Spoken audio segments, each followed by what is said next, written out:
Yo, what is going on, everyone? My name is Nick, or the Notorious Fantasy, and in today's video, I'm bringing you guys Week 5 quarterback start or sit decisions for fantasy football in 2020. In this video, we're going to go all the way from the Thursday night game all the way until Monday night and talk about whether I would sit or start the quarterback in each given matchup. Now, before I get into it, I'd like to give you guys a quick word from my friends and my sponsor over at OverlayDFS.com.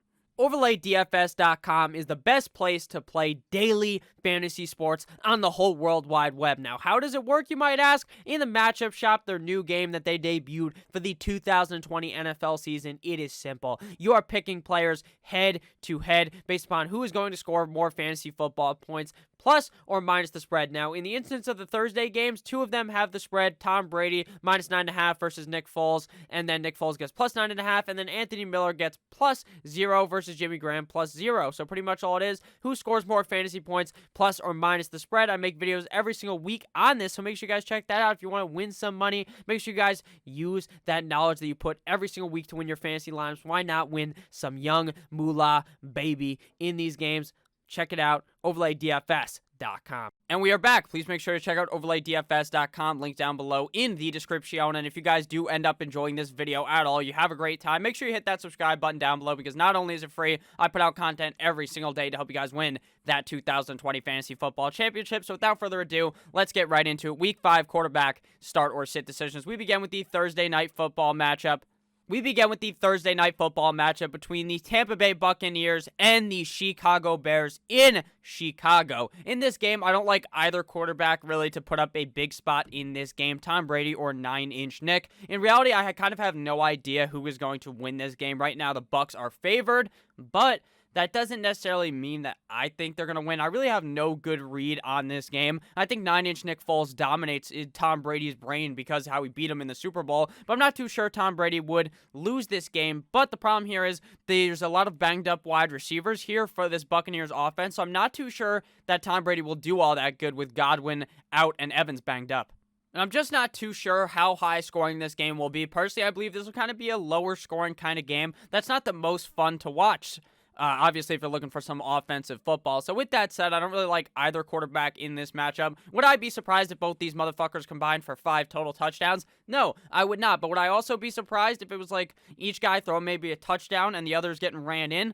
Probably not. So my overall read on this is I don't really like Tom Brady or Nick Foles in this game, considering I believe it is going to be a lower scoring matchup. Next game here, we got the Buffalo Bills at Les Titans. Now, the thought net right now is that this game could be played on Monday or Tuesday because of the corona with the Tennessee Titans. So I don't know. I think they're going to end up playing, but I guess it's just not going to be on their typical Sunday slate. If this game does end up playing, though, I like Josh Allen for the Buffalo Bills. Josh Allen has been on an absolute tear of the NFL. This guy looks like he may be the fucking MVP of the season. That's how good he has looked. If Russell Wilson starts to stumble, Josh Allen's going to step on his neck and give him the good old 1-2 Mayweather, because Josh Allen has put up big yards, big touchdowns, very little interceptions, and he's been playing quite well. And up against the Tennessee Titans, while they do have a solid defense, no defense right now, even the better ones have been able to really stop Josh Allen, especially the LA Rams. So I think he will have no struggle putting up a big game here up against the Tennessee Titans on Monday or Tuesday. I guess this game will be played.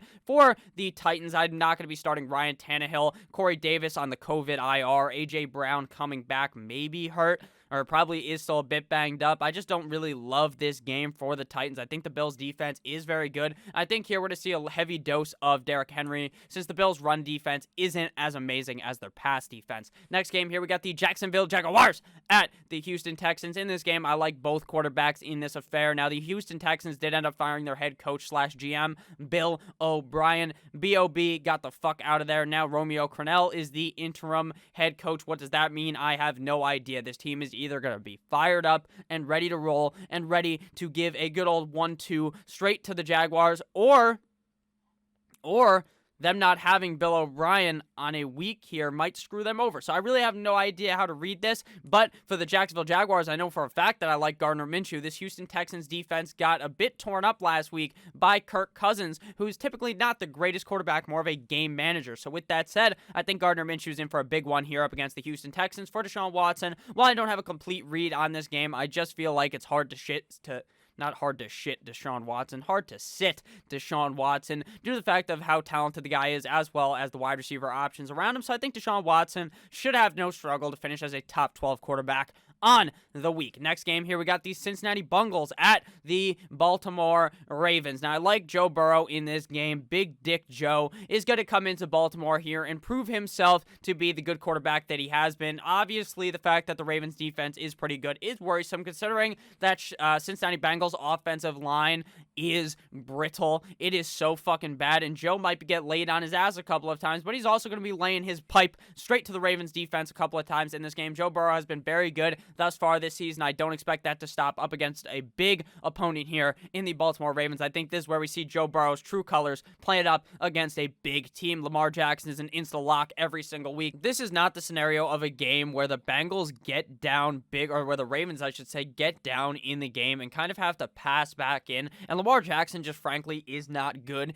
in that type of game scenario. Now, Lamar Jackson is banged up going into this game. I believe he hurt his knee, and now the doctors are saying he's good to go. The Ravens are saying he's good to go, so I'm still going to fire him up this week for sure. Going up against a garbage Cincinnati Bengals defense, so I like both Burrow and Jackson in this game on Sunday. Next game here, we got the Carolina Panthers at the Atlanta Falcons, and I actually expect a big spot here out of Teddy Bridgewater. If he's still available on your waiver wire and you need a quarterback start, this is definitely the guy that I would definitely look for. Teddy Bridgewater here going up against that Atlanta Falcons defense. The Falcons defense could not stop anything. You could legitimately put some guy that's on the JV football team at your local high school, and that motherfucker would throw for 4 tutties on that Falcons defense. I think Teddy Bridgewater here is in for a big passing game on Sunday against the Falcons. Matt Ryan did not play all that well up against the Green Bay Packers, but as always, this guy's back is being jutted against the wall, and he just has to throw the ball out of the game. This one is going to be super duper high scoring, where Matt Ryan is going to be going back and forth with Teddy Roosevelt, aka Teddy Bridgewater. So I think Matt Ryan's in here for a bigger game. Calvin Ridley went 0 for 3.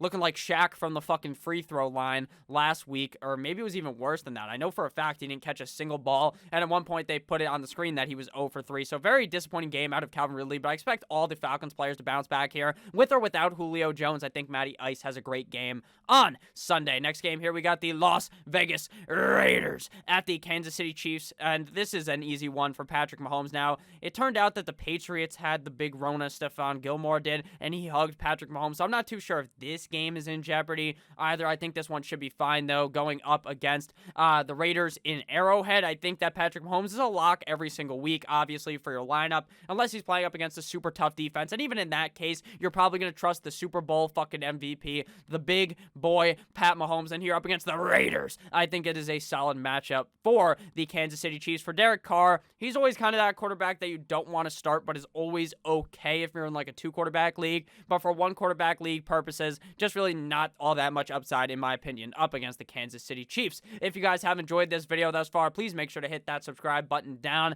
below. I know I preached at the beginning, but if you made it this far and you never ended up clicking it, please make sure to click it right now. I would really greatly appreciate it. Thank you guys again for 9,000 subscribers. It means the whole fucking world to me. I really, really do appreciate it. The Arizona Cardinals here at the New York Football Jets. I like Kyler Murray in this matchup. Now, I know the last 2 games, the Arizona Cardinals have kind of studded in their point total, I should say, for fantasy players.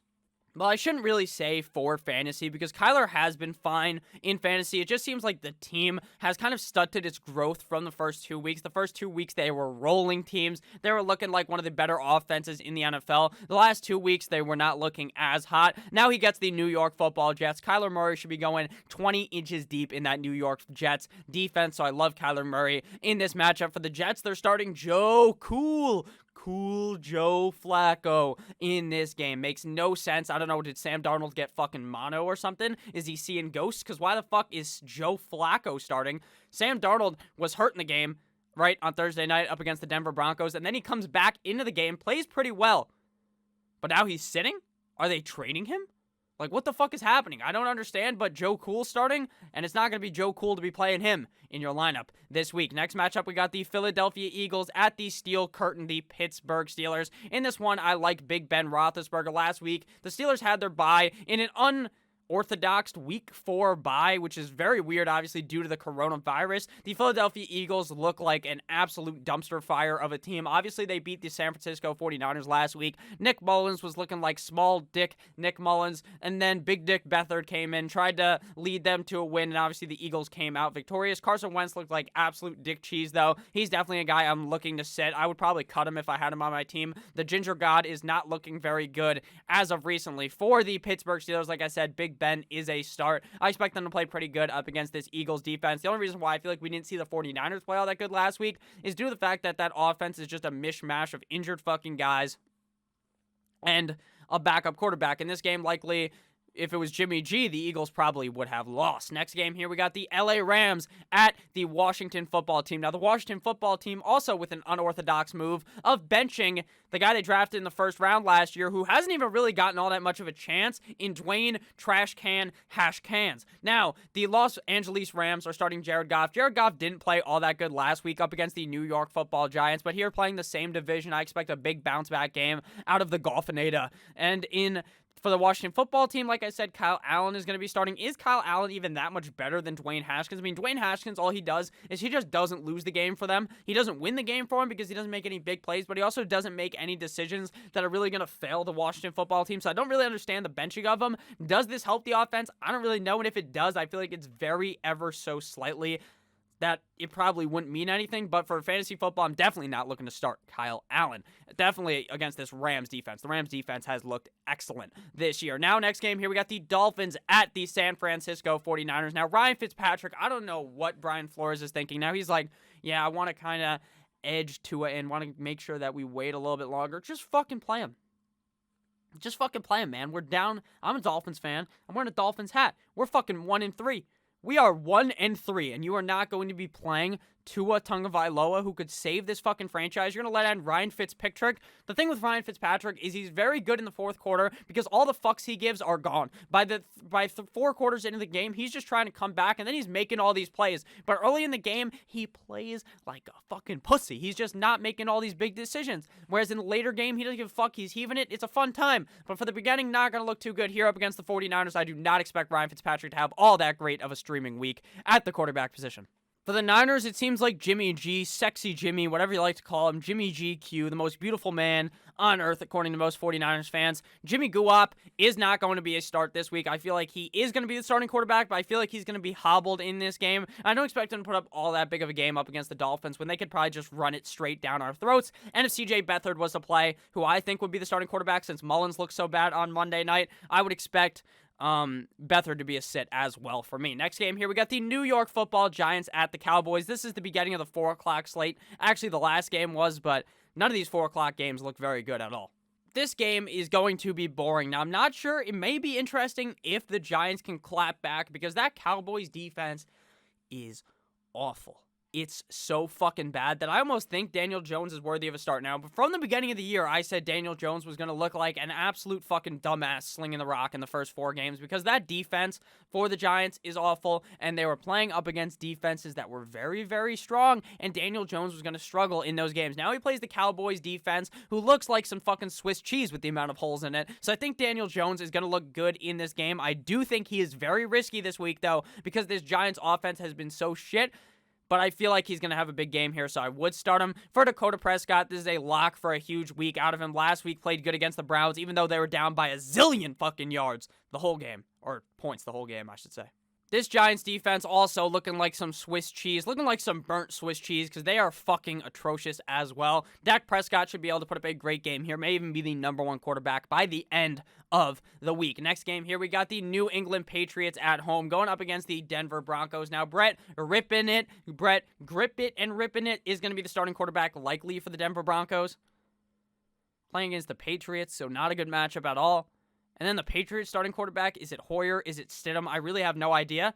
Either way, I don't want to be starting them because they played like such shit last week. This game is actually a snooze fest. This one's going to be, it's going to be on Red Zone for about 0.7 fucking seconds on Sunday. I mean, maybe it will be on there for longer since there's not that many 4 o'clock games on Sunday, but this one is just a do not watch. Do not really start anyone in this game besides maybe Edelman and James White. This one's going to probably be a big shit show. Next game here, we got the Indianapolis Colts at the Cleveland Browns. Now, I'm kind of opening up to wanting to start Baker Mayfield in this one, but then I'm thinking, you know what? They're going to try to run the ball a lot. They're playing the Colts.